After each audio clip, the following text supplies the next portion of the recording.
Well, hello, ladies and gentlemen. It's Friday, one of my favorite days, mostly because the weekend is going to begin. But also, we get to do a little bit of Q&A. But first, what makes this podcast possible? A lot of things, primarily you guys and gals and kids and adults and everything in between. I don't want to be exclusive. That listen to the podcast and tell people about it. That's the number one. But secondly, Black Rifle Coffee does. And if you listen to the podcast this year, we're halfway through the year, which is insane to say, actually more than halfway through. You know who sponsors every episode. It's Black Rifle Coffee. If you like coffee, if you like supporting amazing people and amazing brands, go to blackriflecoffee.com and give yourself a cup of coffee. That's what you should do. Time it. Make yourself a cup of coffee, however you do, unless it's a French press, because that means you're a terrible person. And sit down and surf the website, blackriflecoffee.com. And you're going to find that they have everything you could possibly want, from wearable items to drinkable items. Yeah, and that's it. Let's get into Full Auto Friday, number 112. Let us begin. Okay, I got the red smoke. Gun run, north and south, west of the smoke, west of the smoke. Okay, copy, west of the smoke. I'm looking at danger close now. Come on with it, baby, give it to me, I need it. You're cleared hot. Copy, cleared hot. Well then, let's dive right in. Away we go. Question 1. This is not another I'm old, should I shit or get off the pot story. I'm 31, and I'm in the progress of shitting in the pot. Quick background. SF, Special Forces, has been an unwavering dream of mine since I was 13. But I had been ineligible to join because I was not actually an American permanent resident until the age of 28. At 28, I had just begun my program for nursing school, where I met my now fiancée, who is also a registered nurse. Our lives are now pretty comfortable, just like she dreams of, and we could probably coast to our old age. But like all your other viewers, I'm not about to get on the regret train and wonder what could have been. After many tears and arguments, I've convinced my fiancée to let me join the Army National Guard in the infantry until I can get my citizenship and then proceed onto a shot at SFAS, which I believe stands for Special Forces Assessment S, and the Q course in a guard capacity. Problem is, although I've absolutely not lied about anything else in our 3-year relationship, I find myself constantly downplaying what my dream entails regarding time, distance away, and what deployments may entail. I've made the Q course sound like it's less than a year, and I haven't been the most honest about the eventual needs to PCS, which stands for Permanent Change of Station, or a permanent move from one duty station to the other, to North Carolina if I make it.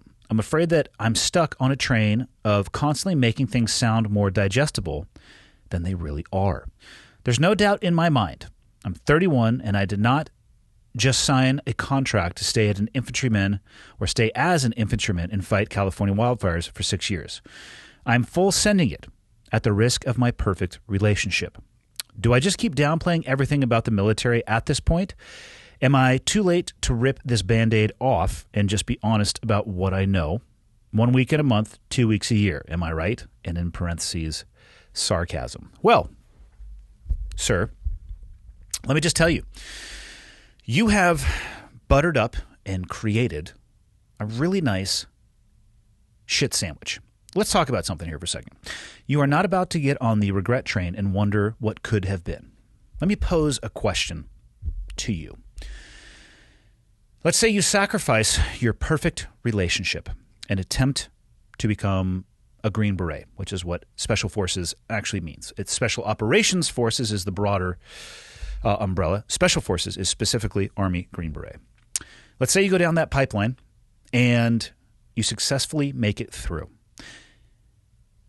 In the process of doing so, you give up, willingly surrender your perfect relationship, and your fiancée right now leaves and continues on with her life.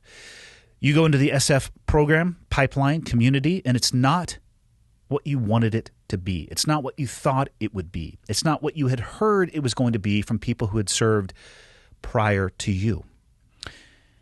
So you eventually decide to get out and probably continue along down the nursing school route, or maybe you have another passion that you discover and you go down that path. What feeling do you think that you will have looking in the rearview mirror, wondering about the relationship that you could have had with somebody that you were in, your words, not mine, a perfect relationship. Now, I know that no relationship is perfect, and I suspect that you feel that way as well, but it sounds like you're in a good place with a good person. So the regret train is optional for everybody, and I hope people hear me when I say that. The regret train is optional. You do not have to look back at a life and regret not serving in the military. You can look back and maybe wish you had taken a different path, but you're wasting every second that you are looking in the rearview mirror as opposed to looking out the windshield in the direction that you are going. My point in saying this is there's no guarantee in any of these directions that you may go. You may regret not becoming a Green Beret, but you also may regret dedicating your life and giving up the relationship that you have with your fiance now. So you have a difficult choice to make as to the path that you want to go. Now, to the question about honesty, which is basically what this email is about. You have been honest with your fiance about everything, but what you're really doing is rounding the edges on what you know the military pipeline you want to pursue is going to be like. And all I think I really need to do is ask you how you would feel if the situation was reversed. If your fiance, I don't know a good example of a pipeline or a program that she may want to go down, but just imagine for a very good period of time she described it as one thing, and then you come to find out it's completely different and that she knew about it the entire time. How would you feel? Would you feel awesome about that? Would you feel resentment? Would it impact how you feel about your perfect relationship? I think the answer to all of those questions is probably yes. So you could probably expect that from her if you continue down the course that you are on. I was going to say, and I think I already did say, that you have a difficult choice to make, but you actually don't. What you need to do is hard stop right now and have a very difficult conversation with the person that you are, at least on paper, planning to share the rest of your life with. Because you're not being honest with her. You may not be outright telling her lies, but I bet you've heard the phrase lying by omission. Keeping key details out of a sentence that obfuscates what the actual picture that you're trying to describe to somebody is, it's still lying. I get the desire to do that, right? It feels almost as if it's the easier thing to do. I'm doing it for their benefit, because I'm trying to make it land a little bit softer. All those are bullshit. You're doing it for your benefit because what you are prioritizing is what you want to do. And I'm not saying that's wrong, but I don't think you should drag somebody else into that with you. So what I think you need to do is 100% hard stop and come clean with your fiance and tell her exactly how you feel.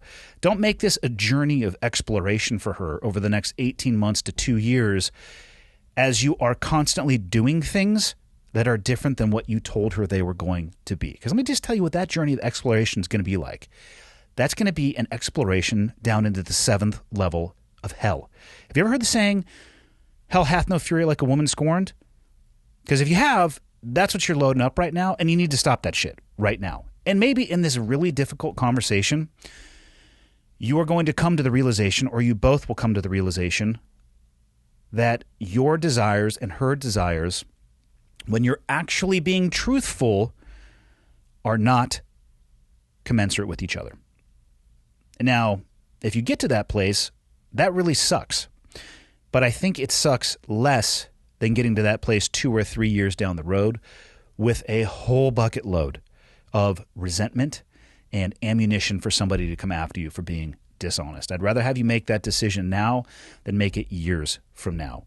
And you'll still be at this point. Like, let's say you decide that you're going to pursue this path by yourself. You may look back and have that regret and wonder, but at least you're making that decision from a foundation of honesty and integrity. Because if you're not doing that, let me just tell you right now, your moral compass is fucked.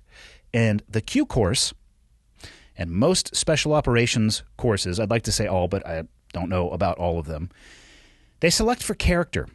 That's actually kind of at the end of the day, they're looking for a lot of things, but character is one of them. And it's not character when people are watching. It's character when you feel at the lowest points that you've ever been and nobody's watching and you have the opportunity to do something selfish, which is what you are doing right now. And I hate to give it to you in those terms, but those are the brass tacks. You need to stop right now before it goes any farther and course correct. And that might mean that your journey together branches off. That doesn't mean you can't come back together later on. Maybe she wants to go pursue something while you're going through the pipeline, which I believe is going to be about a 2-year course, not a 1-year course. It probably could be a year course if you went like end date on a Friday for one of the evolutions, start date on a Monday, the following Monday for the next one, and continuously did that throughout the course.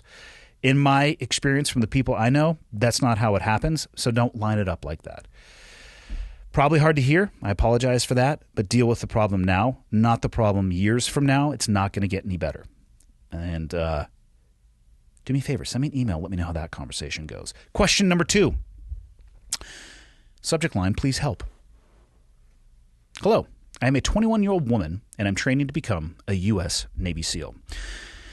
How should a woman prepare for BUDS, which stands for Basic Underwater Demolition / SEAL Training? How are women treated in BUDS? Do you have any advice for preparation?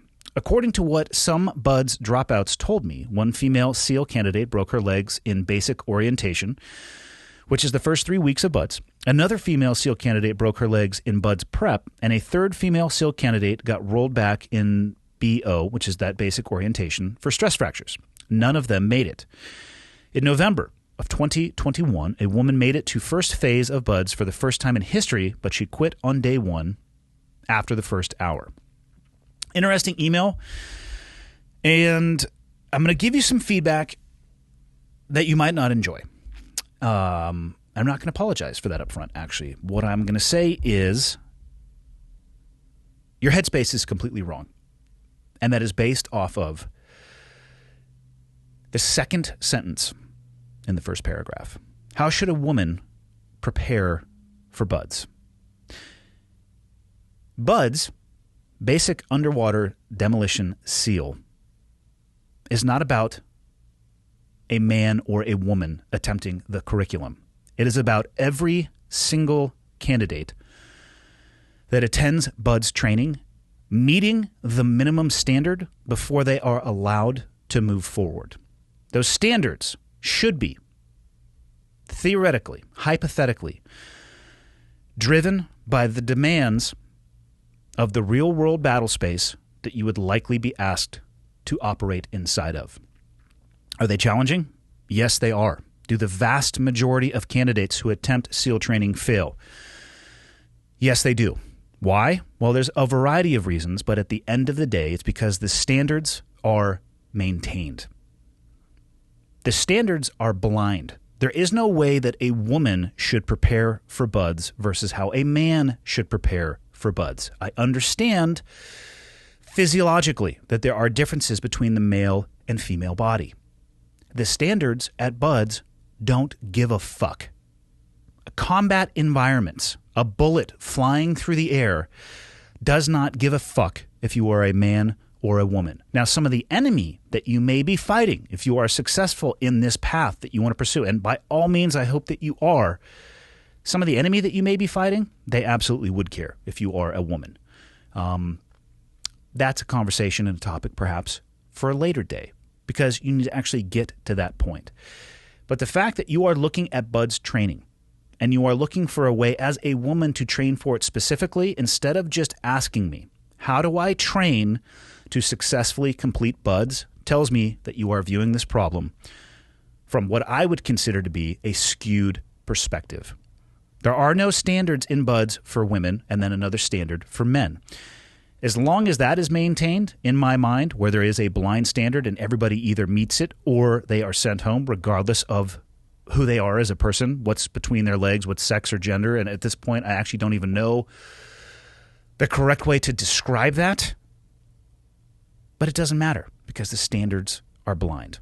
The day that they change that, where there is a standard for women and there's a standard for men, the SEAL pipeline is completely and utterly fucked. Because, like I said, at the end of the day, the standards have to be driven by the real-world operational environment. And they, as much as anybody else in the world, it doesn't matter how much other people in the world may care. That environment doesn't. And that's the environment that you are training for. So get rid of how do I do this as a woman and get your head into the space where all you need to do is train for the requirements that are going to be thrown at you. Now, some of the things you said, according to what some of the BUD/S dropouts told me, be very careful taking a lot of information from people who did not successfully complete the course.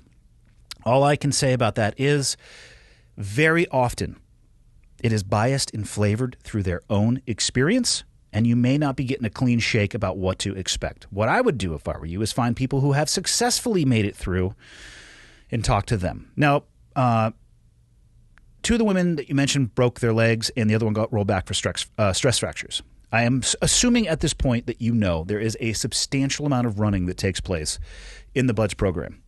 When I went through in the 90s, it was 9 miles a day just for food. And that was before we did a single evolution, because it was 1.5 miles to the chow in the morning for breakfast.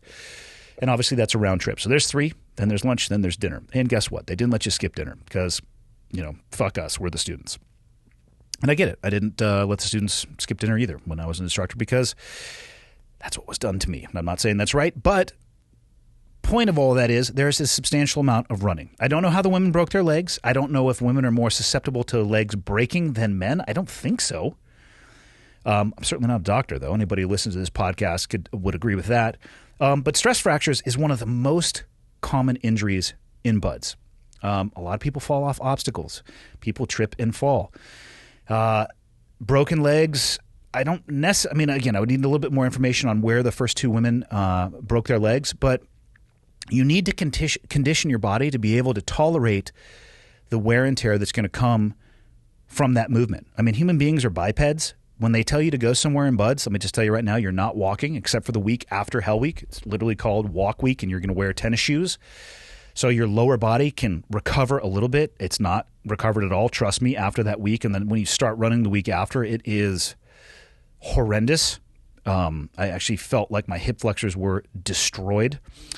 But you have to condition yourself to be able to deal with that level of stress, man or woman. Again, because it doesn't matter. You either meet the standards or you pack your bag. It's, hey, here's the standard, or chicken or steak, window or aisle. Those are your choices.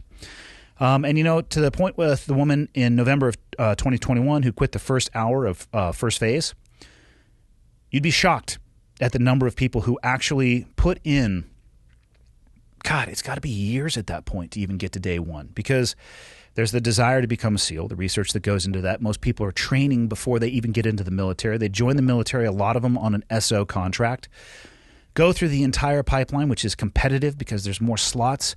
There's more people than there are slots available. So you're competing for your slots to even start BUD/S. And then the first day of training, every class, I would see this when I was an instructor, people are lining up at the bell. And it is baffling, because the amount of work that you put in already is just thrown down the garbage disposal. And I'm not judging those people. It's just fascinating to see. And again, it has nothing to do. A woman quit in the first hour, the first day, fucking get in line. There are hundreds, there are thousands of people who have done exactly the same thing. And to me, that tells me that the curriculum is working, and that, again, the muscle that fails at BUD/S and the muscle that fails in the SEAL community, more often than not, is not one that's below the neck. It's the one that's between the ears. That's how you end up quitting on day 1. I don't know how I got off on that tangent. Get rid of this headspace about you need to train specifically because you're a woman, and start training for the standards and only the standards, because they don't care. And that's the way that it should be. Question 3. Anger and bullshit for Fallout of Friday. Of course I'm going to read this. I am currently going through a divorce after finding out my wife has been lying to me and messing around with some other guy. Since then, she has not opened up to me about what happened and has shown no remorse about what happened. I know she hasn't been happy with herself for a while and has talked about seeing a therapist. But how do I go about trying to get her to seek the help she needs? Also, how do I try to get over all of this without sending random fuck you texts to her like I want to? I've already been going to the gym out of anger and training BJJ to reduce stress and talking to a therapist for overall mental health. Any advice would be sweet. Well, first off, the things that you're doing sound awesome. when you say you're going to the gym out of anger, I hope you're talking about like a weightlifting gym, because I wouldn't want you going to jiu-jitsu out of anger because of the risk of hurting somebody else inadvertently. And I was having this conversation, I forget who I was having it with the other day, but we were talking about, the interpersonal social dynamics of jiu-jitsu. There's a lot of things, and I'll get to the question here, but I'm trying to explain why I don't think it's a good idea for people to go to the gym, the jiu-jitsu gym, angry. It's not like just lifting weights. And actually the analogy that somebody had made, they were like, well, it's like CrossFit. You could hurt yourself. It's like, yeah, you could hurt yourself doing CrossFit if you pushed it too far because you were angry, but that's not a great parallel to jiu-jitsu, because I don't know how you would get good at jiu-jitsu without a training partner. And the amount of trust that you need with your training partners is immense. Like, you really are going to break some social barriers that most people are used to. There is some touching that goes on with jiu-jitsu, like arms around your neck, people trying to choke you with their clothing, trying to break your arms, trying to bend your joints in directions that they don't necessarily go. And you're really renting your training partner's bodies when you're doing this, and they are allowing you to. It's an amazing thing to have a great training partner. And I was actually just looking at a post. The gym made a post the first day I started jiu-jitsu, and I think today is the 27th. So tomorrow will be 4 years for me exactly for doing jiu-jitsu. There are some training partners that I have that I completely and utterly trust, and I will allow them to go so deep down the rabbit hole that they want to go with either a choke, or I will let them get me deeply into a submission if we're working, or even if I'm trying to get my way out of it. The amount of trust that I have in them is immense, and I hope that they have that level of trust in me. But what I can tell you, and this to kind of wrap back to going there if you are angry, why you need to be super cautious, is that trust can be violated pretty easily, and it's going to be really hard to recover. And the last thing that you want to do, I am not a fan of hurting myself, but fuck, what would keep me up at night would be hurting somebody else. And I don't want you to ever hurt your training partners. And I have rolled with some people, and I train with some people who I would describe have, let me be the polite way to put this, they have issues controlling their anger. That's the only way to actually put it. And you can feel it escalating in the rolls, and you can feel it escalating in the drilling. And it's actually not awesome, because I have found that I have to at least elevate a little bit so I can protect myself and not get hurt. And I have watched other people get hurt, not catastrophically, but it's terrible, because then that person has time off of the mat. They are going to have probably a down physical and emotional state that comes with that. And that's not how you get better at jiu-jitsu. That's not why I love it. I love the aspect of it of working together with people. It's an individual team sport for sure. And don't hurt your teammates. So sorry about the jiu-jitsu rant. It wasn't meant to be like that, but I wanted to make sure I highlighted that. If you're just going into the gym and jacking steel around because you're fucking pissed and you're bouncing deadlifts off the ground, like, go to town. Throw a set of Bose headsets on there, a set of Ranger panties, pull those suckers up tight, and scream as much as you want to until they kick you out of the gym. That I don't care about. Please don't do that in the jiu-jitsu world. Okay, so back to what you got going on here. Your wife has not opened up to you about what happened and has shown no remorse about what happened. Do you actually want to know the specifics? And this is not a rhetorical question. It's something I'm trying to put myself in your shoes. You know that she was unfaithful. Are the exact details of that going to help you or hurt you? And that's a question that only you can answer, but hopefully you've asked yourself about it. And she's shown no remorse about what happened. Well, if somebody does that to you and doesn't show any remorse about it, sometimes all you really need to do is listen to what people say and watch what they do. So if she doesn't care about what she did to you, she probably doesn't care about you. And that sucks, right? Because you were married to this person. I'm assuming you had time together before you got married, unless it was like arranged and you met on the day that you got married. And I hope that's not happening in 2022 anywhere, even though I suspect it is in some places. So you probably have a history together that was anything other than her not caring about you. So this can be a really tough pill to swallow. But if she is not remorseful about what happened because she doesn't care, the best thing that you may be able to do for yourself is just to put this rock down and move on. She hasn't been happy with herself for a while and has talked about seeing a therapist. Cool story. Who fucking cares? It's not your problem. right? If she's not going to even be honest with you about what happened, assuming that you want to know, and she shows no remorse, there's no way that you're going to try to get her to seek the help that she needs. That is on her to do that. And maybe she needs to sit with and percolate with what has happened for longer before she's comfortable making those steps. But I've said this so many times on the podcast. Don't light yourself on fire to keep other people warm. All right? So if she is unwilling to own her particular portion of what happened in this, and I'm aware I'm only getting one side of the story. People don't need to freak out and be like, well, you don't know what happened. You're right. I don't fucking know what happened. I'm responding to an email that's in front of me. This, to me, sounds like something where your life would be better moving on. Now, how do I get over this without sending the random fuck you text to her like you want to? What I would recommend is writing out those texts. If you want to, maybe do it in your notes app so you actually can't accidentally send it. But let's say you don't and you're going to send it. You want to, for whatever reason, you want to load the gun up and put it on her contact. Write out everything that you would want to say to her, but then delete it before you send it. You'll probably feel better by verbalizing all that stuff, but nothing is going to be improved by you actually sending that text. What is going to improve this situation and what is going to improve your life is taking that excess energy and reinvesting it in yourself and becoming the best version of who you can possibly be. And that, I understand, I've used this term already in the podcast, is a shit sandwich. It's easier to say than it is to do. And I have lived through this, so I know how shitty it can actually be to eat this sandwich one bite at a time. But it is the best thing that you can do for yourself. If she's not remorseful about what happened, then you know what, man? Move the fuck on and invest that energy in yourself. Last question.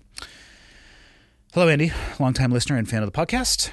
I'm in my late 20s, specifically 27. A few days ago was an anniversary of my childhood best friend passing 10 years ago. For 6 years, I just ignored and overrid my feelings and how to deal with it. The past 4 years, I've been trying to face this head on. Right before he passed away, we got into a fight, and it was my fault. I was young, and I didn't know right from wrong. He checked me, and I did not accept it well. Since then, I have been struggling to move on. I'm close with his father, still, and I recently opened up fully about everything, and he basically said the same thing I know my best friend would have said. I'm starting to accept how he felt, but there's a part of me that can't forgive myself for how I acted. Do you have any advice or tips for this situation? This is a tough one.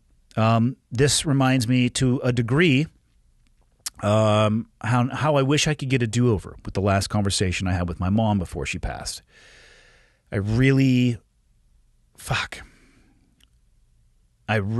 wish I could have been a better person in the moment of that last conversation.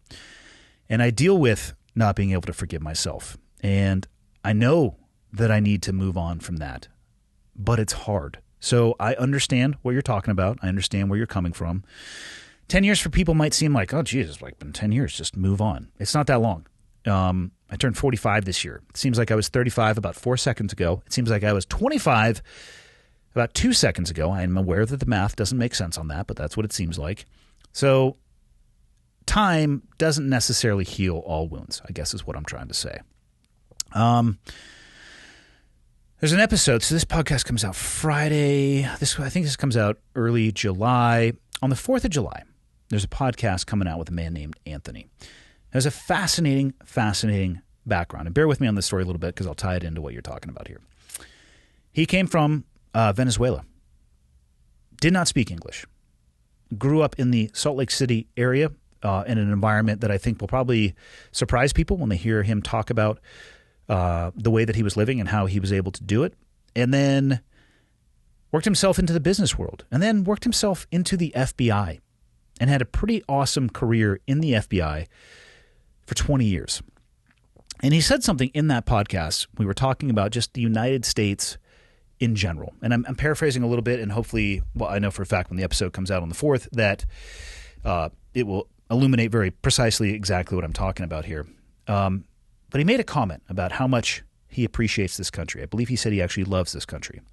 Actually, I know for a fact he said he loves this country. But we were talking about appreciation and how sometimes context really matters, because if you don't have context for somewhere else, it's really easy to not be as appreciative as I think some should be on some issues that we are, well, not issues, but some of the things that come with living in the United States. But he made a comment which has been kicking around in my head since then, and I'm actually in the process now of I'm going to turn what he said into a shirt, because I think it is so universally applicable in your personal and professional life. And this is where it ties into how do you move on? Because before I tell you what he said, let's talk about what we can change in the past. Nothing. There is nothing that you can change about the interaction you have with your friend. And I'm sorry for that. There's nothing that I can change about the last conversation that I had with my mom. I have tried to put it down, and I don't think that I can. So I have been off and on for that time period, figuring out what I can do with it. And what I can do with it, what I have determined, is ensure that it changes my behavior moving forward so that it doesn't happen again. The best that we can do with something that happens in the past is to learn from it. And I think the best way that you can move on from something that has happened in the past is to use it as motivation and as the foundation for who you are moving forward, which is the only thing you have control over. So what Tony said was very simple. Earn your place. And I love it. It was so fucking simple. And like I said, it applies personally and professionally. And I see this in myself. And I'm about to be a little bit critical of some things I see from people, but I'm not saying that I don't do these things as well from time to time. I watch people who, mothers and fathers, who are over-the-top authoritarians that feel like because they're older and they're a mom and dad, that everything that they say should go for their children. And to me, I guess that's a way to lead. But how about the theory of earning your place as a mother and a father? Yes, biologically, the combination of the mother and father created that child. But how about you show up every single day and earn your place in that leadership position so that when your kids are looking at you and listening to you, they are setting, or you are setting, an example that will set them up for success in the future. Like I said, personally and professionally, probably a lot of people out here in the world listening to this are in relationships, man or woman, or I guess everything in between in 2022. And like I said, I'm completely lost on that conversation. But regardless of who you are and where you are, how about earning your place in the relationship? How about not becoming complacent and taking the other person in the relationship that you are in for granted? And every day that you wake up, you do the best that you can to earn the place that you have in somebody else's heart. I mean, holy shit, right? How much better would we be off as a society if every morning people thought about the best way they could earn their place in society, in this country, in any country in the world? Like I said, it's personally and professionally. I could sit here for hours and people could ask me like, well, what about in this business setting or that business setting or in this position? It all applies. Regardless of what position that you have, that you hold, make sure that you are worthy of it and always strive to be doing better. And I think that's all you can do with this experience that you've had in the past. But what a better way to move on than to leave that experience and instead of trying to put it down, light that torch on fire and let it illuminate the path for you going forward. That's the best piece of advice that I can give for you. That's what I am trying to do. And like I said, Tony, there was such an awesome comment. I'm sure I've heard it before, but in that setting, it just hit me like a ton of bricks. And maybe that's what I'll close with for this Friday. For everybody listening to this, get out there and earn your place. See you Monday.